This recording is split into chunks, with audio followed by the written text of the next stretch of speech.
guys? You already know what it is. It's your boy Jamestheace. Welcome back to another video. Today, boys, we are doing the 2020 legendary tier list after the card audit update. Boys, listen, the schools have been shifting around and it's honestly gotten pretty interesting where I think the schools have landed on the tier list. But before we go into anything, before we even put a school on the tier list, right, I need to say that in this meta, any school on this tier list, regardless of where it's placed, can and has the potential to beat any other school on the tier list, including itself. I feel like that it's very important to note because a lot of people will see a tier list and they'll think, oh, I'm not going to make that legendary because so-and-so said it's worse than the others. That's actually not the case. It might be objectively worse because it's not overpowered or doesn't have, you know, an easier time killing as some of the higher tier schools might be, but you can very well take on any other school on this tier list as long as you have the right strategy, or I don't know if the other person's deck decides to fail, doesn't really matter. But all of these schools are very good in this meta and I want to rank them today on how I feel they do in ranked 1v1. So starting off, we actually have the first school, which is the school that I'm on right now, Fire. So a lot of you are like, yo, James, Fire has really good damage, really good crit, like decent resist, bro. I don't know what you're talking about. Like I go in a queue and I sign up and it doesn't matter who I get. Like I'm smacking everybody, bro. Like pre-patch TCE free and the game's over. All right, listen, bro. Fire got nerfed 3 times, not once, not even twice. Okay, 3 times. All right, let me go over how they got nerfed 3 times. So Burning Rampage is now 3 rounds. It is easily shiftable and triageable, unless you're carrying Life Dispel, in which case you need to be rocking a Life Mastery, and Life Mastery is not meta for Fire. Ifrit got nerfed. It is now not the trump card that it once was. It used to do like over 1,000 damage when enchanted, like well over 1,000, like 1.1 or like close to 1.2. And strats like stun into Ifrit or get 4 power pips and then Fire Elf until the opponent doesn't set shield or tower, and then Ifrit used to be like the game ending strategy because Fires would always crit, almost always crit, and Ifrit with that -90 would do absolute mass. Once the update hits and TCs pretty much become extinct, you have to like go to large lengths to get like the -90 Ifrits. Fire is not going to be as much of a threat as it once was. The -45, I mean, if somebody crits, that's only like 15% of the weakness that is actually being used. And a lot of schools nowadays at Legendary have really good crit. So Ifrit, I mean, it's good. It's doing about 1.8, maybe a little bit more if you crit, but it's not the spell that it used to be. It used to end the game once you got an open Ifrit, and that's just not the case anymore. And then also the 30-minute timer, and that combined with the critical heal nerf update. Power link strategies are pretty much out the window. There used to be a lot of Jade Fires in queue that would literally just like spam enchanted power link and they would crit because Fire has decent crit even with Jade strats, and it would be very beneficial. That's not the case anymore. Healing can actually lose you the match if you do it way too much, and critical power link is not going to yield the heal that it used to.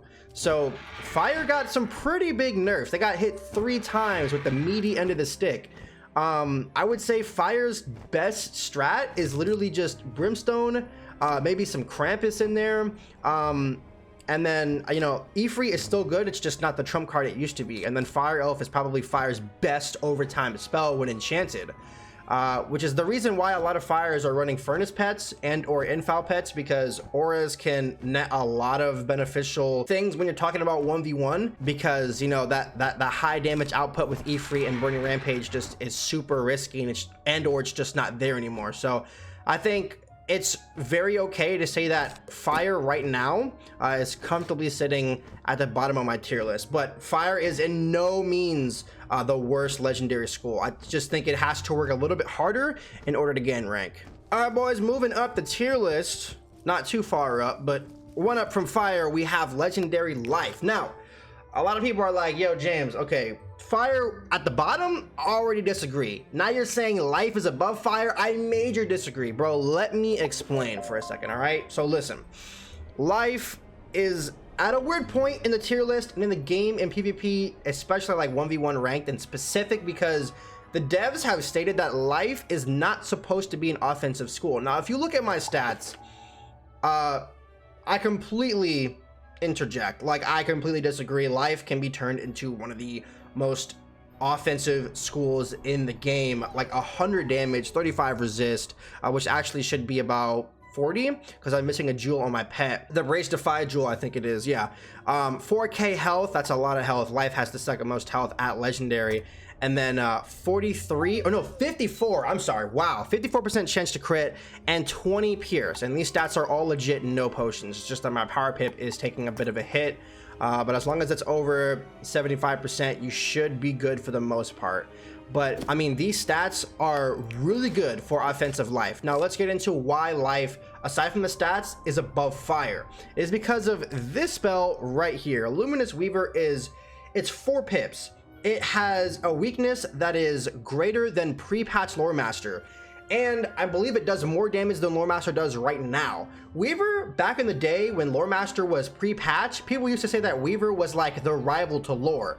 And now that Lore is actually nerfed, Luminous Weaver is kind of the new Lore Master. And I don't know if in their lore spell audit if they're going to change Luminous Weaver, but as of right now, Luminous is the new Lore Master. So as long as you can spam this spell comfortably and gain power pip so that you can continue to use it, I mean, Weaver's Stun Weaver literally does almost 3k damage, and a 25% weakness is nothing to shake your head at. Aside from that, Forest Lord is actually a 1v1 viable spell. It does a lot of damage when enchanted.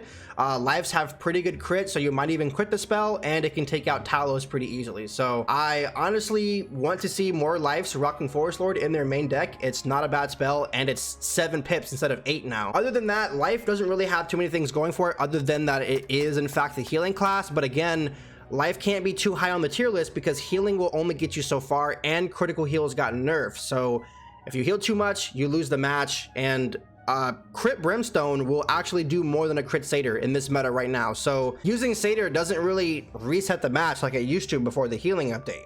Other than everything else I've just said, the minion for life is really good if you decide to play a slow and defensive strategy. As far as healing yourself, I mean, it's just not really viable unless you're running a full defensive Jade strategy and you're trying to blade up and then use Spinosaur, which is still a valid strat in today's meta. It's just you have to be very careful with it because a lot of people will carry shift. Okay, so there's a couple things that I want to say about this placement. So I'm putting balance above fire and above life for a couple of reasons. Balance is actually one of those schools that after the update can choose, and it's completely up to the person with the legendary balance doing PvP. They can choose to go to level 68 for Chimera. Now, Hydra, I don't see anybody using this, but I literally used it the other day to kill an ice, and they had a lot of resist, and I didn't even crit. They had under 2k health, and it killed them through a tower shield. Hydra Enchanted is like, it's literally a balanced Minotaur. It does so much damage, and I can't fathom how much Chimera would do Enchanted with, like, I don't know, like blades or an infoul. I don't think punishment affects Hydra and or Chimera, which kind of does stink, but I think it's not affected by the bubble either. But speaking of, balance having a bubble definitely moves it up in the tier list. It's kind of hard placing balance this low because it did make a major comeback, and I think balance when played at its very best is a top tier school, but objectively most legendary balances are going to have a harder time facing the other schools. So I think that I can't put balance in the top tier. So above life and fire is definitely the safe bet for balance. Now a few people might ask, you know, why is it above fire when you know balance's cards don't have as much damage? You know, they might do things like a weakness or a mantle, or they might do a lot of damage in the terms of like ninja piglets. But the fact that balance can bubble change or bubble war and ice has the potential to pops if you have Sunions, and their Mander minion, this guy right here, which is the reason why I'm running 5 in main deck, can literally bubble change. And it's not power play, it is literally balance of power. So the fact that you can have a 4-pip minion that will bubble war your opponent is insane. And you can take pressure off of you by summoning a 4-pip minion. I mean, that's really good. On top of that, people will ask me why I run Power Nova. It's because it's a pure damage finisher. When enchanted, this thing almost does like I mean, like after all of your damage and pierce, it does like 1.7 to 1.8 and even more if you crit. So if you have the open hit and you have 7 pips and you can enchant this thing, if you crit, that's the game, period. Same thing with raw, except it's not really for damage, it's more for combo potential. So let's say you're facing a myth, right? And they're saving up pips, they have blades on, they're about to basilisk next turn. I have the pips to raw, and I can raw through a tower shield. Let's say they have below 2k health. If I raw through the tower shield, maybe crit, does decent damage to the tower shield, there's no way they're going to basilisk with a 40% weakness. So at that point, I stun or mantle, depending on if they have the stun block or not, and then I ninja piglets. You know, it's very situational, but that would be pretty sick. And then to end off balance, a lot of people think that Lore Master is not meta anymore. It's actually, and especially at Legendary, I think is where it can be applied only. People can still fizzle through the 25% mantle. I've actually, my last balance video that I uploaded, someone actually fizzled the 25 mantle, although I knew that they weren't running Staff of the Flash. But damage wise, Lore still does a lot, and the 15% weakness is still better than nothing. So if you can't do anything else, Lore Master is not a bad move. All right, right above balance, we have Legendary Myth. Now, a lot of people will know that Myth is only good if the opponent doesn't have stun blocks, but at Legendary, that's actually not the case at all. Myth can still put out a lot of damage in a short amount of time, or with only like 1 or 2 blades. Myth is known at level 60 for having really good damage or decent damage at worst. And really good critical. Like without even running a crit pet, I have like 1 crit on my pet. I have 52% chance to crit.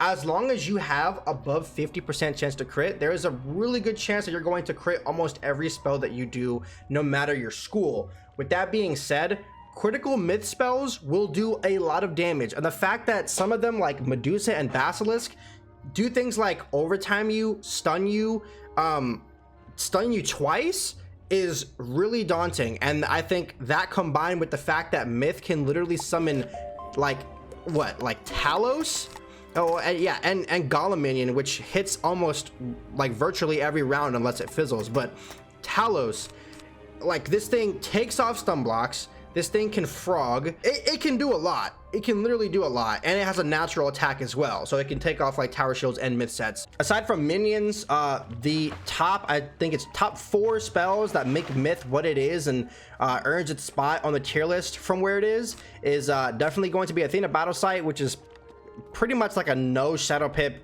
slightly weaker version of Abominable Weaver for max ice PvP. And Earthquake is obviously really good. It removes all shields, all traps, I guess if there are any on the opponent, and also removes all blades, which is really good, and it's a learned spell, only takes 3 power pips.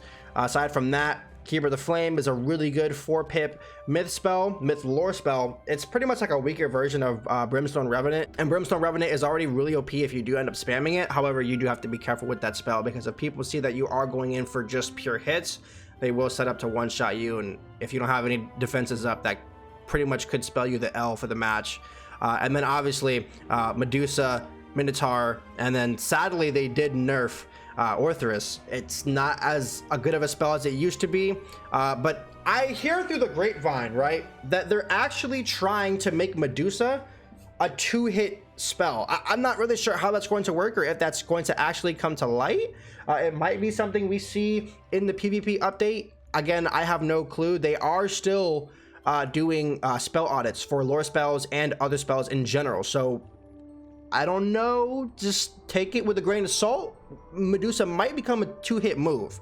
I'm not sure what that means for the 2-round stun, but that will be interesting to hear. And then obviously everyone knows pigs kills. All right, so myth, definitely a solid spot on this tier list. Oh, and one more thing I forgot to mention. After the update comes out, when you'll be able to essentially go to level 69 without having the chance of getting Transcendence, because the legendary bracket will be like hard locked, so to speak, myths will definitely go to 68 to get Basilisk. And can you imagine what a single-bladed critical enchanted with colossal Basilisk will do to somebody if they don't have a triage or shift up?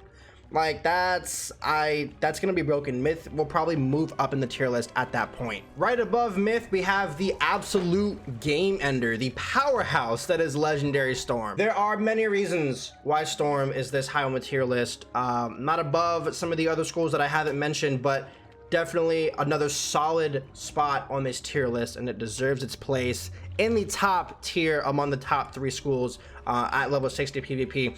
Storm, right? It can literally end the game in, I would say, a max of 2 rounds if everything goes their way. Storm plays with a lot of RNG, and the stats that I have right now aren't even the best legendary Storm stats in the game.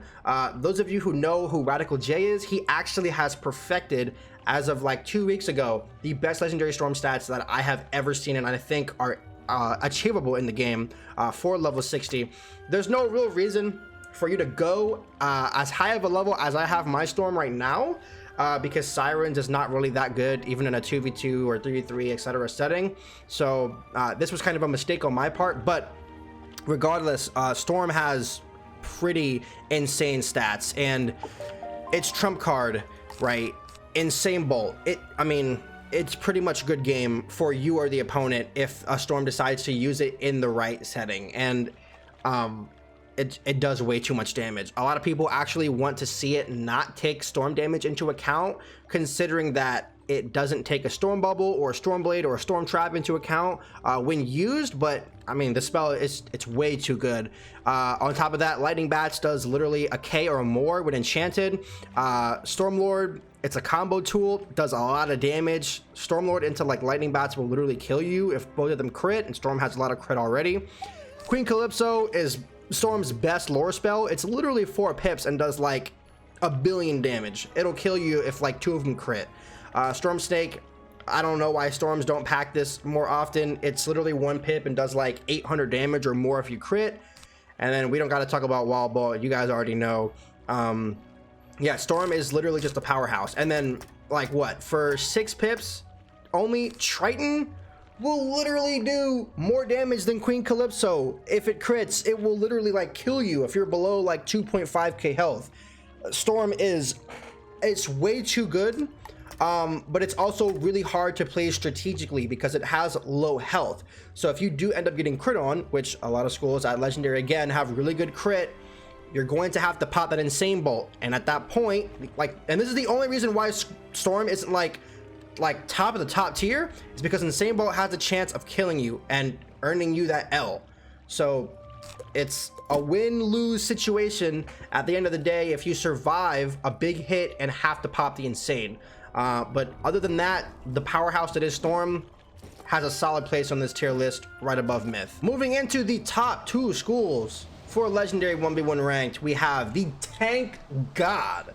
That is Legendary Ice. Now, meta Ice right now consists of having an armament pet that has Fortify and or Brace, double resist, maybe a set to a certain school, and then Make Cast and Feeble. Now, that's kind of hard to get on an armament. I don't really know many people who have that pet, although I have seen it, and I have seen some Ices in queue using those pets. Now, Ice with said meta pet can go very, very far in today's meta, and Ice usually is the top dog on Legendary tier lists, but I do think that there's one other school that is completely mopping 90% of the matches that it gets, even itself, and it's just a powerhouse. But let's talk about Ice for right now, right? Ice has a lot of resist. If you have Fortify on your pet, my pet's missing a jewel, but Ice can still get really good damage with really good resist, and a Make Cast is only going to spell like your enemy's demise, right? You already have about like 50 or more resist. Let's just look at this right here. 53 resist to every school, 70 damage, 4.1k health, the most health for any legendary, 23 accuracy, can't fizzle.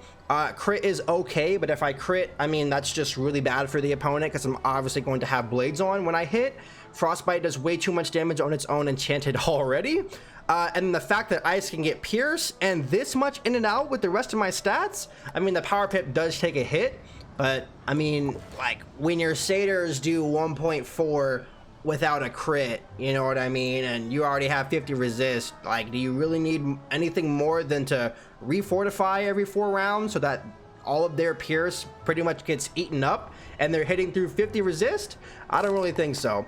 But yeah, so Ice's bubble 35%, like crazy. Their blade 40%.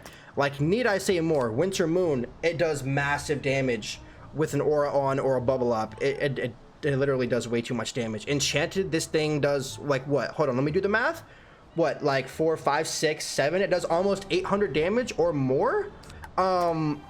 Like, and that's like before damage, before pierce. So that's already crazy. Snow Angel got nerfed, so I don't really see it used that much. But I mean, Frostbite is the only overtime you need, and it's not really that big of a spell unless you have a lot of blades on that somebody needs to worry about shifting. So it's definitely a safe 5 pip spell that does a lot of damage. But yeah, ice overall is, I mean, it's a tank god, and it's really hard to play against, even in a turn-based setting. And here at the tippy top of the mountain, but only halfway up, we have Legendary Death, one of the most broken schools with the most broken utility ever that recently got buffed.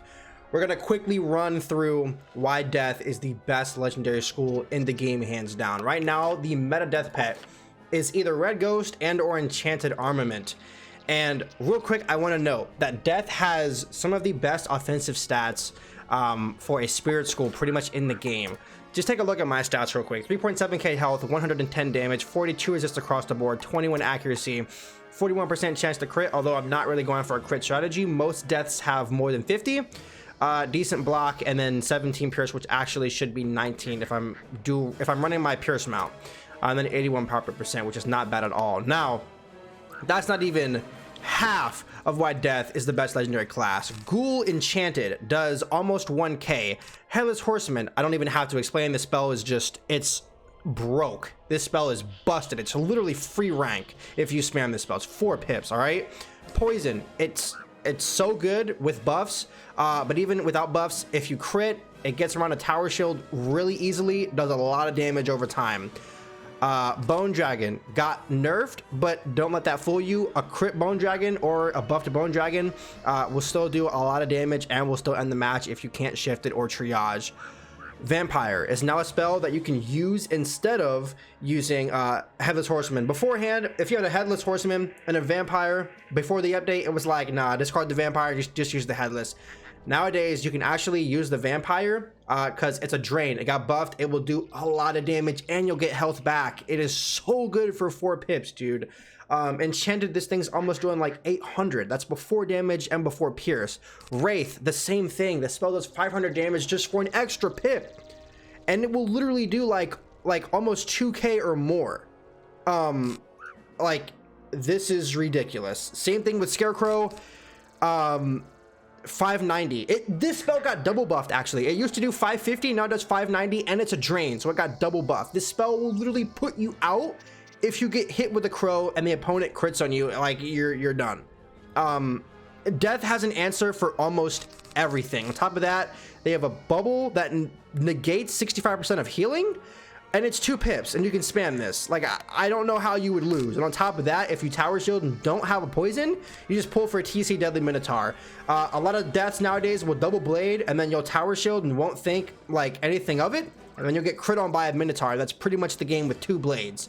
Like, I don't know, man. Like, Death is the supreme class right now at level 60, and when the update comes out, Death is going to go to 68 to get Dr. Vaughn.